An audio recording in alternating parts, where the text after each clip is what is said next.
From MTN News, this is Montana This Morning. Good Thursday morning. It's 5 o'clock. Welcome to Montana This Morning. I'm Victoria Hill. Thank you so much for starting your day with us. Our top story this morning, Billings Clinic is filling up with COVID-19 patients. As a result, the hospital is preparing for crisis standards of care. Q2's Janelle Slade explains that would mean tough decisions about which patients will be treated first and how limited resources will be used. Our ICU is at 150% capacity.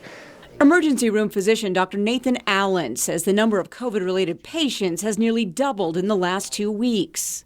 And we've been in a constant process as the hospital of opening up a new overflow unit, which is then filled, and then a new overflow unit, which is filled. Physical ICU is 28 beds. It's at capacity, so we've had to surge our ICU level patients into other areas of the hospital. Here's a great example. We're now in the emergency department where 14 of the 36 beds are full of patients waiting for other rooms in the hospital. Our staff have been amazing, but they are exhausted. They're taking care of patients that they have not specifically trained to care for. They're providing exceptional care, but many of us have been pushed way outside of our comfort zones. And that is why Billings Clinic is now moving toward crisis standards of care. This does mean the possibility of making difficult choices.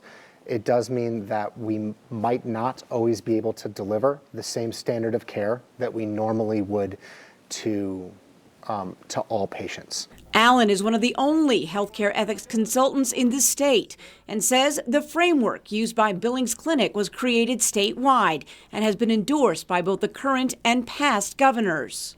We're putting in place processes to, if we have to make those incredibly difficult decisions, we're prepared to do that in an equitable, non-discriminatory, fair, and consistent way. The clinic will likely start implementing crisis standards within a week or so. This can include choices of which of this number of patients is able to get the highest level of care, the best chance at survival. But it's about many, many, many smaller choices before we get to that point.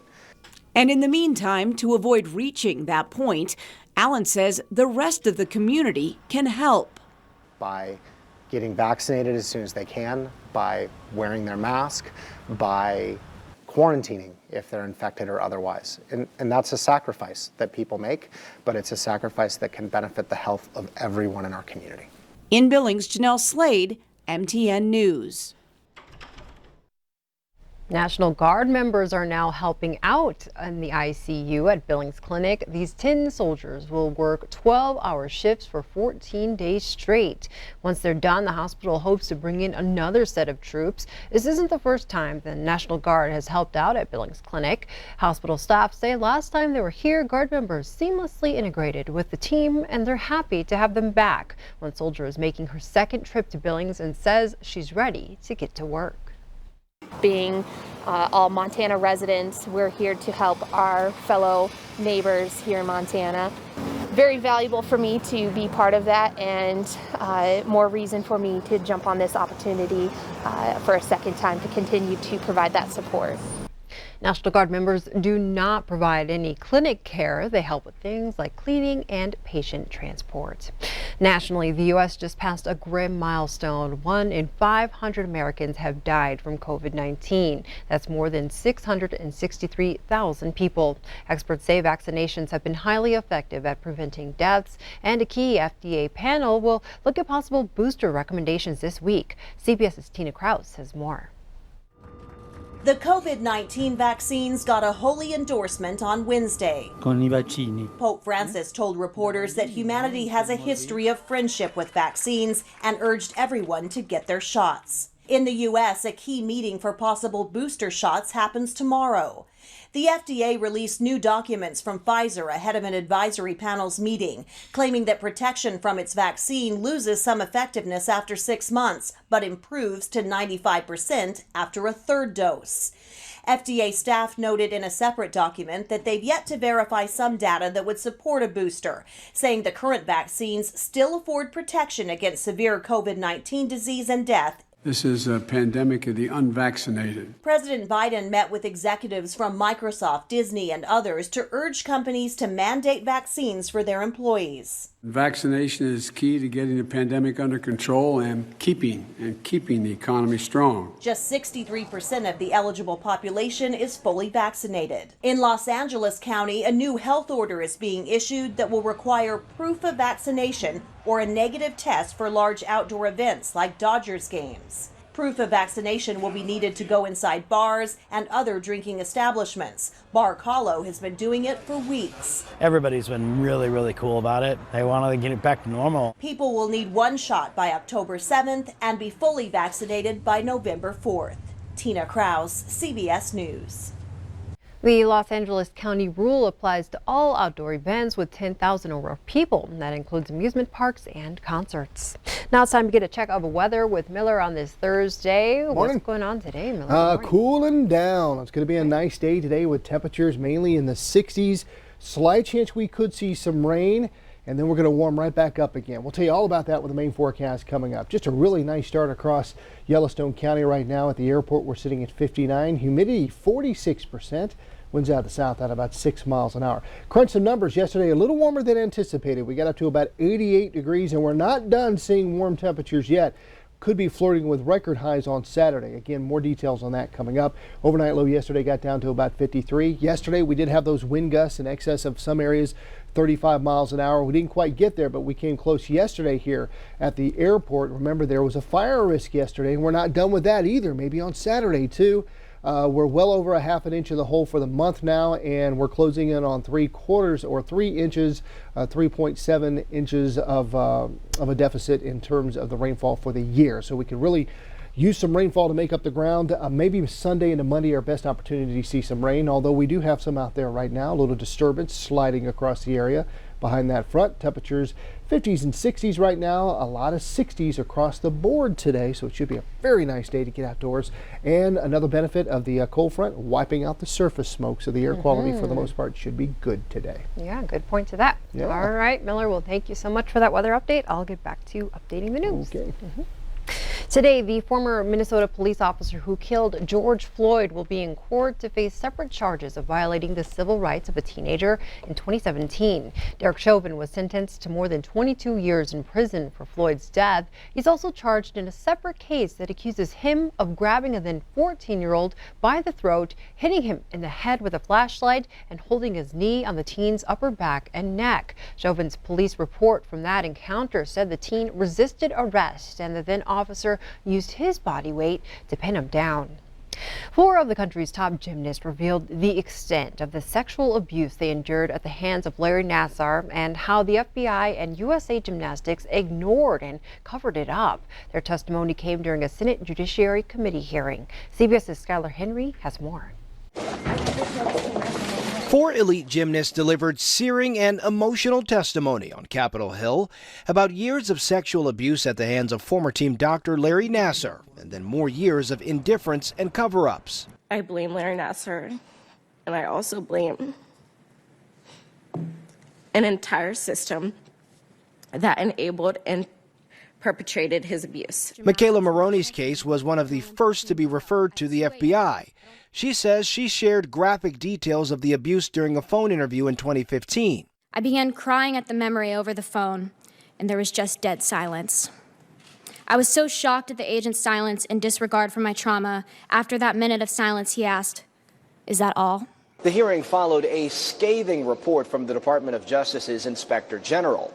It said FBI agents failed to act with urgency and then lied to cover up their incompetence. The director of the FBI apologized for the agency's failures during his testimony. One of the lead agents on the case has been fired. On no planet is what happened in this case acceptable. The Justice Department's report says by the time a formal probe was opened, an additional 70 athletes had been assaulted. It is troubling to me to see that an FBI agent who lied, broke the law, knew he was breaking the law, and nothing happens. Maroney says she thinks the agents who did nothing should be prosecuted. Skylar Henry, CBS News, Washington. More than 150 women and girls say Nassar sexually abused them over the past 2 decades. And we're learning new information about this morning about North Korea's missile launch. Officials have determined it was carried out from a train. The weapon system was transported along rail tracks on Wednesday and successfully hit a target 500 miles away. Experts say firing from a rail line gives North Korea mobility, but could make it easier for them to be seen and destroyed by enemies. South Korea also carried out a missile test yesterday as tensions continue to remain high between the two countries. Wage equity has been a hot topic over the past year. Despite the conversations, many women continue to make, on average, less money than men, no matter what city or state you call home. Reporter Matt Pearl went to Wyoming, where this gap is the widest. For the most part, it's quiet. I think everybody talks to themselves a little bit so they can figure out their plan of action. Justine Castelli just started working at a nonprofit in Laramie, Wyoming.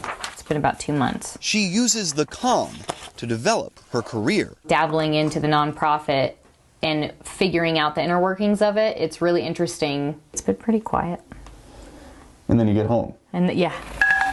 And then I get home. Home means cooking. A little bit more. Home means corralling her 3 sons, Vincenzo. That's loud. Marcello. I will be in 1st grade soon. And 2-year-old Gianni. At this hour, mercifully taking a nap. You would think that work is your high-level stress part of your day, and then home is just like, okay, you get to mellow out. But there you go. I think for a lot of working moms, it's complete opposite. Okay. Justine is a working and single mom in the state she's long called home. A state with the widest wage gap between men and women in the country. If women were heard and appreciated for what they can offer in a job, then a lot would have changed already. Wyoming is known for stunning scenery. It's also known as the Equality State, the first state to give women the unrestricted right to vote and to elect a woman as governor. But in 2019, women in Wyoming made, on average, $20,000 less than men, 65 cents for every dollar. I would like to see more industries become more supportive of that word mother. Wendy Fanning runs the Wyoming Women's Business Center. Rural communities, it's hard to find childcare for infants. Many people have to rely on family members to step in. In a Care.com study, Wyoming ranked 44th in available childcare. A separate study found nearly 2/3 of Wyoming women work in education, food preparation, or office support, fields that tend to mean lower incomes. There are certainly factors that make Wyoming unique, but there are just as many that run nationwide and are why women's wages continue to lag behind men's in every state in America. Here's just a slice. Women are more likely to work in lower wage fields that are less likely to provide benefits. Women reported nearly twice as much gender discrimination, and mothers were nearly twice as likely as fathers to say taking time off for childcare had a negative effect on their careers. Then there's COVID. According to the U.S. Department of Labor, the pandemic has set women's labor force participation back more than 30 years. You have to learn how to be resilient. You have to keep pushing. Yeah, this is the way the world is, but sitting here and waiting for something to fall in your lap is not going to help you. In the last 3 years, Wyoming legislators have submitted a series of bills aimed at closing the gap. All but one failed. Instead, groups on the ground have educated and empowered. Justine went through a program called Climb Wyoming, which offers job training and placement for low-income single moms. There we go. Now she works for Wendy at the Business Center, Our intake forms, which provides aid and resources for female entrepreneurs. This is how she perseveres. At work, quiet focus. You want me to start from there? At home, okay. Leadership and love. What? Ouch. All driven by purpose. With my oldest, to have him tell me, I'm so proud of you, like I'm gonna end up crying. I think it's an amazing thing to know at such a young age, my boys, they see it. They see the work I'm putting in, and they are proud of me. We read this. No. In Laramie, Wyoming, I'm Matt Pearl. When King Fred woke next morning. Thank you, Matt. Very interesting. Now closer to home, the Billings Gazette headquarters is up for sale. The 94,000 square foot building at 401 North Broadway has been listed for more than $7.8 million. The Gazette's president said the business is in good shape financially, but the building is simply too large for their current needs. He added the sale will not affect the news and advertising operations of the business. And before we take a break, 4 Americans are seeing the sunrise from space. A historic mission launched last night, a SpaceX rocket carrying an all-civilian crew of space tourists.